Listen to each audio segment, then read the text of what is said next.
Bonjour la famille, bon déjeuner dès ce matin. Bon déjeuner, bah bonjour, bah bonsoir. Ça dépend heure à laquelle vous allez suivre la danoise. Bon déjeuner, la Katia Mabota Nabino. J'espère que vous allez bien. Le vendredi, le 10 novembre, voilà, 2023. Précisément, on a Katia Londres. Nous à 6h43 minutes. Voilà. Bambo tebele bisika bisubino. Bon déjeuner, bon matin. Tobandi lelo eza vendredi. Topesi ba salam alaikum. Nabande kona biso ya ba musulman. Lelo ezali mukolo bakumisaka, basanzolaka, basololaka na ala. Et puis toke na lombango. Topesi matondo nabande kona biso ya kimbangiste. Vraiment topesi matondo. Et puis babungisi ndeko na bango, vraiment ndeko na bango, ndeko na biso pe a son âme auti kokufa na kati ya kimbangiste. Azali moto abeta fanfare makasi bambula na kati ya kimbangiste, vraiment pe a son âme. Et puis toleki na lombango tolobi vraiment ba respect ebele na ba chef coutumier na biso oyo à partir ya lelo na lobi bako célébrer ba mariage coutumier ndenge kaka ezalaka. Voilà.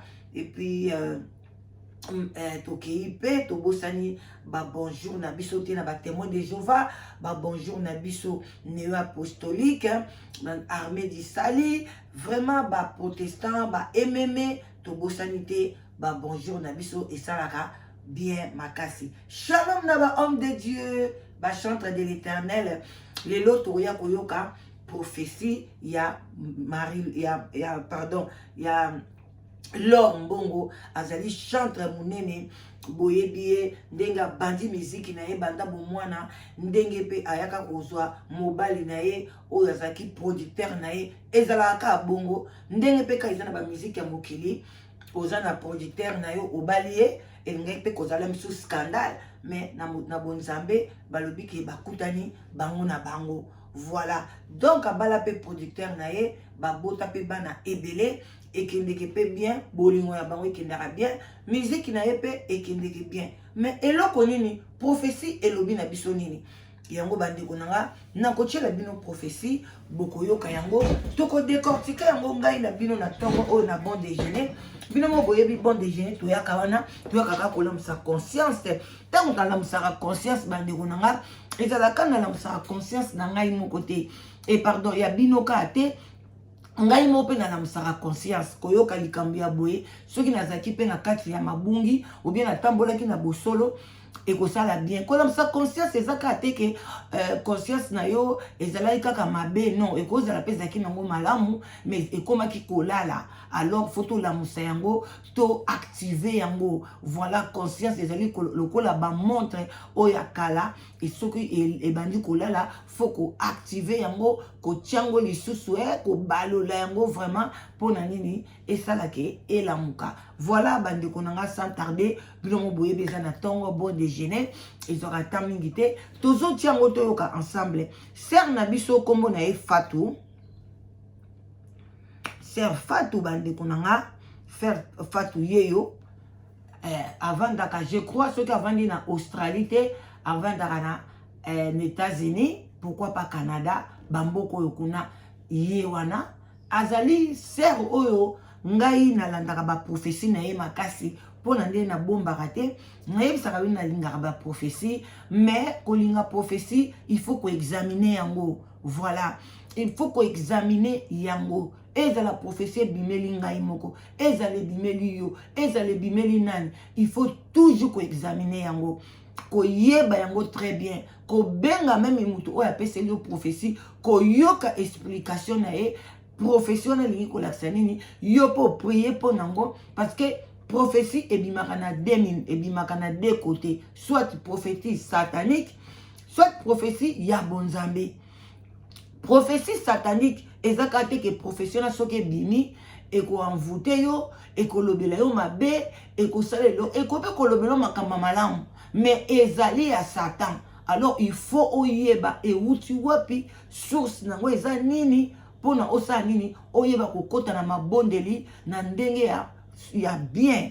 Alors, bandeko nanga, bonne église, ba prophétie, pona eza même na Bible, même ibatu ya Bible, bandeko kende ko luka, prophétie ba yeba, eloko nini oyo, akoki ko sala, eloko na ye oyo bunga, ezalaki wapi, bandeko nanga, okoki ko bungisa étoile na yo, okoki ko bungisa chance na yo, baziongo na mutute, mena banzela oyo tambolaki, na mobali oyo bimaki na ye, na mwasi oyo bimaki na ye, ayibi étoile na yo, bamsu ba camarade, bandeko biso bamsu bala danoise, étoile ba yibango epa ya camarade, eza kutu famille te, eza kutu ndeko te, mais camarade ozo tambola na ye, ayibi étoile na yo, camarade pe ozo tambola na ye, akoki pe kolinga yo o avancé te, akoki pe tindela yo mutu ya mabe, camarade moko ya mabe, ye moya asala yo kunda mobali na yo ezate,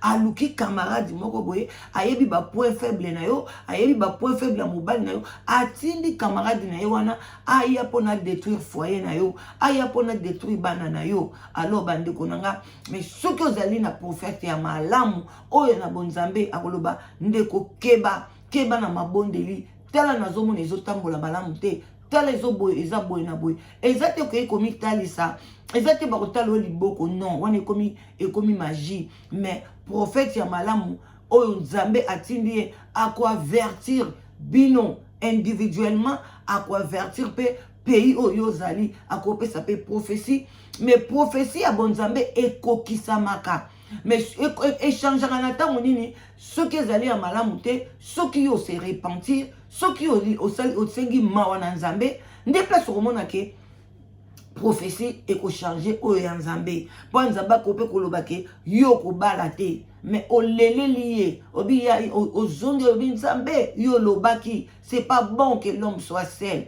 otiki nga boye pona nini, soki ezalaki masumu ya bapapa na nga limbisa, soki ezalaki masumu ya bakoko na bakoko limbisa, soki ezalaki boye ntango yo ozotanga masumu ya bakoko na bakoko ozokota dia na coutume.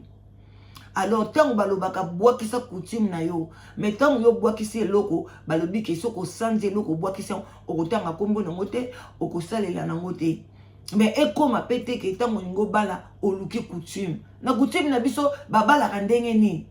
C'est ça le problème on a bandeko nanga, même pasteur azotea, il faut toujours examiner ba parole na ye. Parce que tango baso bala bino ke coutume eza mabe, coutume eza malamu te, obwakisi coutume. Yo komi na modernisme, yo bandi kolanda be moderne, bo sikoyo soki bolingo bala oke kolanda coutume, ou bien soki bozane bembe ana mama mobali nanga kufi omonde place ezongaka na basaka ndeni pona na famille na bango basaka ndeni pona okunda bokilo olingo zonga sous na coutume sans le savoir. Coutume nous a et se rattrape so tango nyonso, coutume eza kwa makila o eza na kati ya nzoto na yo e wuti na koko na bino mobo ezokita na coutume et place nyonso même na mboko ye babi soko ye na mboka no kuti bango ba obina na gauche yo pe bina na gauche, mais soko komi na mboka na ba obina na gauche, mais gauche yango eza malamu te, mboka na eza ka ba pede na ba pede, yo po koti na ki pede, yo koti na ki lesbienne, non, exception zanga te. Mais balobi, mais eloko ni yo kokota na mboka na faut l'intégrer, oye ba langue na bango, oye ba balwa ya mboka na bango, oye ba boy, pono tambola na ndenge moko ya normal. Parce que so oyebi ba loi te, so balobi kuna na mboka na à partir à minuit mutabima libanda te. Yo siko yeba kito oyoko bima na mibanda na minuit 5. Lobi na bosanye, lobi camion poubelle ekoya. Na bima na minuit 5 na boka poubelle elekara na 6h du matin, na 5h du matin wana ngasi na lali. Ok bima na minuit 5. Okuti siko ba loup-garou, ba dévorer ou ba lié yo. Parce que nini oyeba ki loi wana ya mboka wana te. Il faut qu'on s'intègre bande konanga et ça la ramalam. Toyo kande kona biso alobi ni sur l'or mbongo. Après, tu regardes qu'on décortique malembe. Voilà la famille. Likez la vidéo, partagez. Et que ça la bien bandeko. Et comme ti et pas ya l'or mbongo bandeko nanga. Pona ye bako ye ba prophétie na ye. Aye bako examiner yango. To pesi na. Tant to lo barna o lo ba l'or mbongo. Na pesi chantre de l'éternel. Immaculé. bambote ebele. Vraiment partager et comme epai na ye. Ndenge bino pe mukolonga ba pesa nga prophétie na nga, bo partager kango kitoko makasi pona ekoma epai na ngai. Bino pe bo partager pona ekoma epai ya Lor Mbongo eko sala kitoko makasi. Allez, twende. Voilà.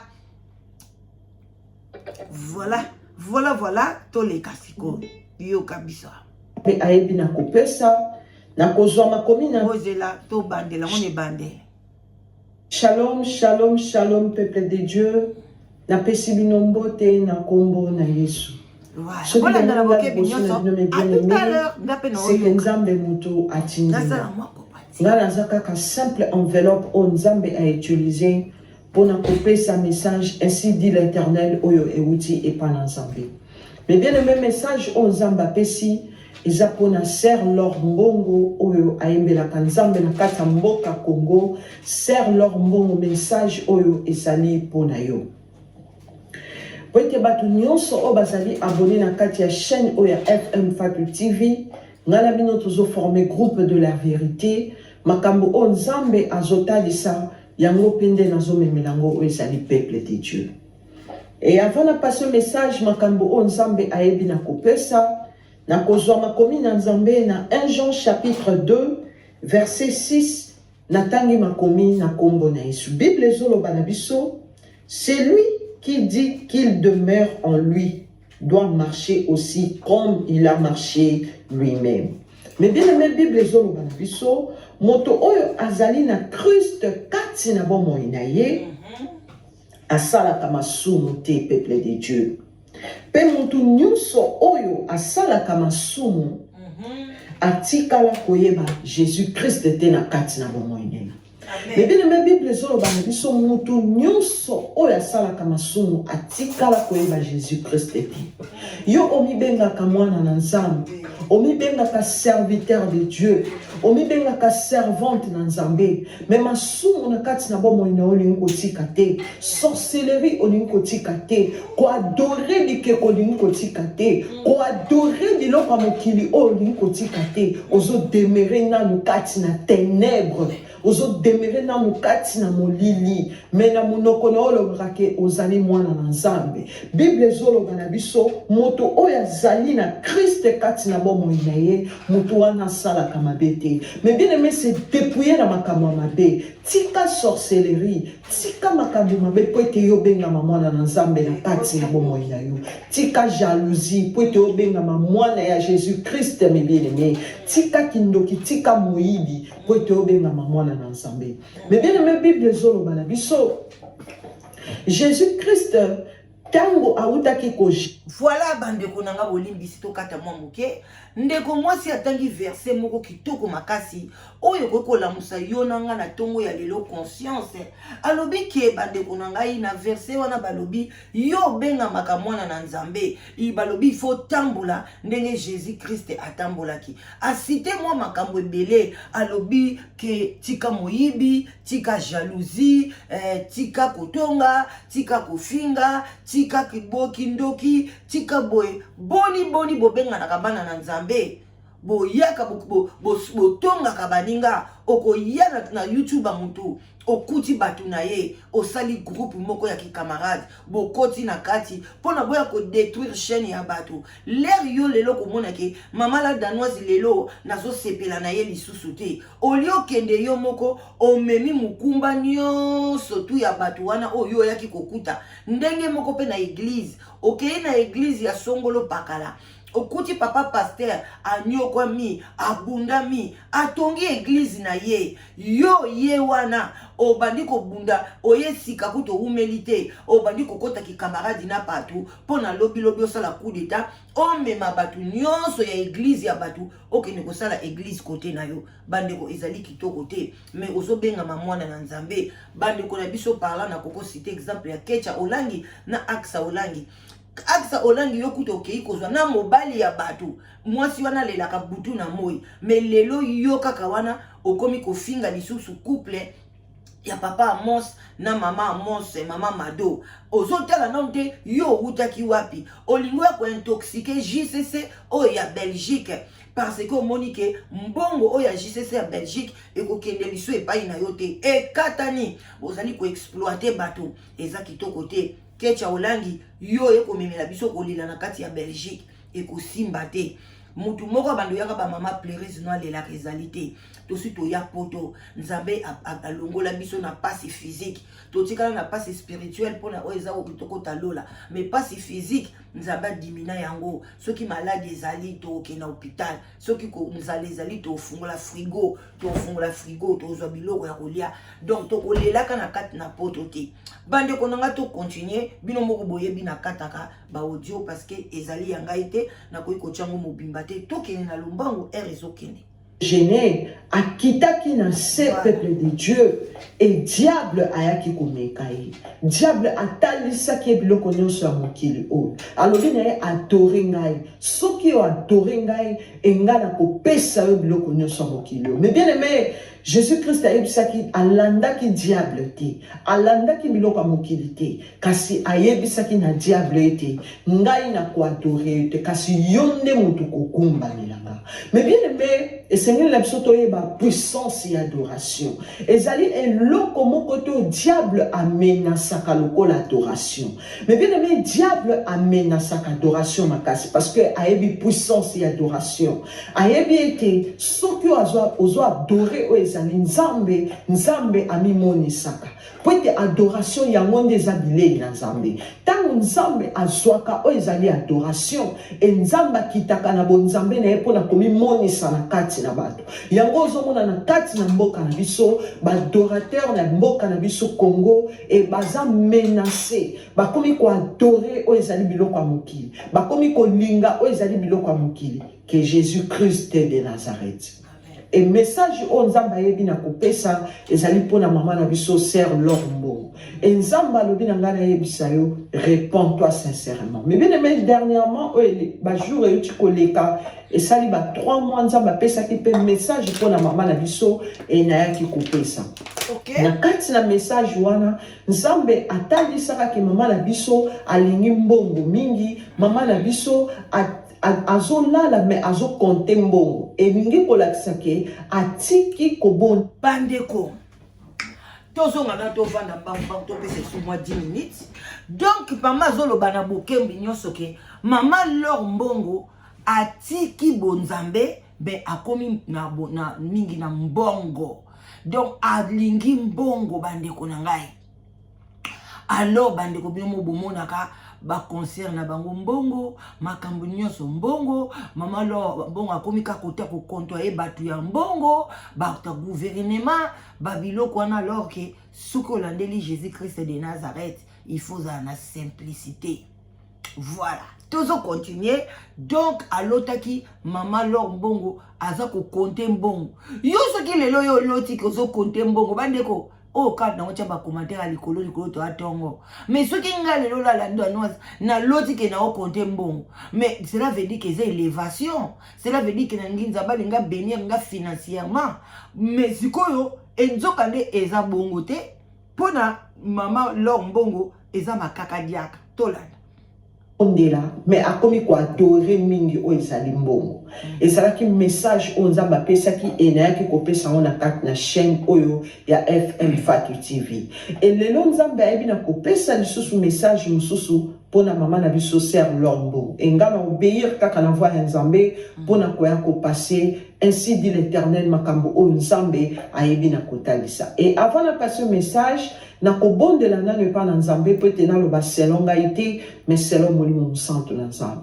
Père éternel na peso merci na pambolo poto obongi na lokomo yawe nga na yebi kolobate molobi malamu esali o Jésus Christ de Nazareth lobela o esali peuple na yo papa makambo o yebi na kotalisa lobela o esali peuple na yo peut mwana na yo esali Lor Mbongo attirer quelque chose côté pa na yo yo. L'esprit de vérité, yaka fanda na kati na nga pona lo bandenge otalisi ya wena longola te pe na bakisa te. Saint-Esprit de Dieu soit contrôle accord en paix esprit na ka. Protection divine na na foyer na nga pe na batu nyonso bazolanda ezali message. O makila na yo ezinga nga e couvrir foyer na ka pe couvrir batu nyonso bazolanda ezali message. Yawe yo nde bouclier na nga contre ba flèche nyonso ezali diabolique. Protéger ngai na commission de na lobi. Merci Seigneur Jésus-Christ. Amen. Mais bien aimé, nous avons ce message pour na sœur Lombongo. Dans cela qui a coulé na nazozo o ezali vision et na kati na vision na mona que ezali sœur Lombongo azobeta o ezali concert. Et na kati na concert abandai ko beta batu bazala ki penza ebelete. Et ndenga simba ki micro azoyemba na maboko na epe wa simbela ki kaka micro azala ki na sac. Et sac en ezala ki sac ya Versace. Ezala ki penza na bloc ebele na kati. Mbala moko kote na teleminga suko na vision na zolo banga lobi comment mutazo yemba kaka na saki na liboko kiko kitisa saki te po oyembela nzambe mais bien aimé abandaki ko yemba mais azalaki kaka na saki na liboko ezaleti micro telemi bo saki pe etelemi bo mbamo na moni mutu moko azalaki no pembeni mutu wana suko abandaki kotala concert na nenga musika mbamo ko miso ya mutu wana e community ema ekei ekange saki Mbamoko elongoli saki na liboko ya Sœur Lombo. Et bisika Sœur Lombo ngazalaki Sœur Lombo abandi koloba bayibinga saki. Bayibinga saki. Mais bien aimé na kati na vision nazomona siko saki wana ndenge ezoya epa moto wana. Tango nga na moni nayebisi moto na ngabi oyibi saki ndenge nizongisela saki naye. Mais bien aimé mbala moko bisika ndenge na bade kolobela moto wana na yoki mbala moko voya nzambe bandi koloba nga ezali ngai nde moto na permettre makambo wana ekoma po ete ayeba ete nga nazali nzambe. Na sima na nga pe liboso na nga mosusu azali te ngai nde moto nazali nzambe. Mais bien aimé na kati na vision ntango na yoki voana nazomona kaka moto wana ndenge azokende na saki. E mama Lombo bisika azalaki azolela biloko na nga nyonso ya valeur eza na kati. Biloko na nga nyonso ya valeur ba passeport na nga makambo nyonso eza na kati. Saki wana eza na biloko nyonso na kati. Mais bien aimé na kati na vision mbala moko na yaki kolamuka ezalaki vision. Et tant on a prié par Nzambe na bi Seigneur message oyo pesinga pesanga discernement ya message oyo oyebi na kopesanga na bondele pa Nzambe et Saint-Esprit ayebi na ko éclaircir ngai kopesanga discernement ya vision oyo ayebi na kotalisanga molimo na Nzambe alobi na ngai ke makambo oyo natalisi yo ezali makambo oyo ezoya na kati ya mosali na ngai makambo oyo ezoya na kati na vie na ye pamba te atiki premier amour na ye oyo azalaki nango e akomi koadore oyo ezali biloko ya mokili oyo akomi koadore oyo ezali biloko ya mokili oyo akomi na amour ya mbongo akomi na amour ya babie nyonso ya mokili oyo e ngai nzambe na ye nde na permettre biloko wana ekokóma na kati na bomoi na ye kende koloba na ye ke ngai nzambe na kopermettre makambo nyonso oyo natalisi yo na vision ekokóma na kati na bomoi na ye. Mais bien aimé ntango nalamuki nde naye kopase oyo ezali message mama Lord Mbongo yoka message oyo ainsi parle l'Éternel des armées nzambe alobi na ngai nayebisa yo akopermettre obungisa babie nyonso oyo eza na yo po ete yo okomi koadore de Dieu à la fois okomi koadore biloko ya mokili e omipesi mingi na biloko ya mokili omipesi mingi na babien matériel e obosani premier amour ozalaki nango pour Jésus-Christ de Nazareth. Au bosani premier amour ozalaki nango et okomi ko adorer biloko nyonso ya mokili oyo. Okomi ko adorer plus ba mbongo, okomi ko adorer plus ba saki, okomi ko adorer plus ba bijoux, okomi ko adorer biloko ya mokili oyo. Nzamba lobi na ngana yebisa yo ako permettre biloko wana obungisa yango. O nyonso eza cher epa na yo. Ba biloko nyonso ya mokili oyo so mona moke ya mondeza ya motuya. Et nzamba lobi na ngana yebisa yo ako permettre biloko wana nyonso yo bungisa yango. Oyo ya valeur nyonso oyo so mona valeur ke nzambe. Nzamba lobi ako permettre biloko wana nyonso obungisa yango na kati na bomoi na yo. Po ete ozongela premier amour na yo oyo salaki nango pona ye nzamba lobi na ngala yebisa yo zongela premier amour na yo sinon te oko perdre ya mutuya na kati na bomoi na yo. Ainsi parle l'Éternel des armées de la lobi. Merci Seigneur Jésus-Christ nzambe apambola bino na kombo na Yesu. Voilà bandeko na ngai, ainsi dit l'Éternel, wana ezali nzambe ya Fatu. Bandeko wana ngai nde na yebisaka bino na yebi nzambe na yete. Voilà, mais nalandi de prophétie. Prophétie pe tango azoloba yango ezoko kende pe ndenge tozomonela Lor Mbongo. Vraiment bakomi Lor Mbongo azalaka mwindu, Lor Mbongo akoma pembe. Donc bandeko nanga déjà nzambe asepelaka te oza mwana na ye o changer couleur ndenge ya salelio. Cela veut dire que yozo mimona ke nzambe asala yo mabe. Donc a changé déjà couleur na ye eza kitoko te na misu na nzambe. Lombongo akoma na basak banini eza mabete eza biloko mokili mais kolinga yango koleka nzambe te. Comment na vision ba yozo yembela nzambe faut la souple faut la pepele mais yozo me masuba saka me ya charge na kati kuno tie ba biloko no nyonso nzamba permettre que mutu azwa saki wana akima na yango wana selon nini ya Lor Mbongo quoi prophétie à Lor Mbongo. Alors yom to ki on atonga lelo mais ka kolandela yango vraiment nzamba pesa au discernement pardon o komana ba commentaire yo ozwili yango ndenge nini est-ce que ozwili yango kaka ndenge ser na biso ba peseli bien yo pose yango na ndenge mususu vraiment botika la malamu. Merci beaucoup, bye bye, bisous. Il fallait na balo la caméra parce que batu fo ba yana cuisine ba mela bati ba kene misala ba kene ba classe. Bisous, bye.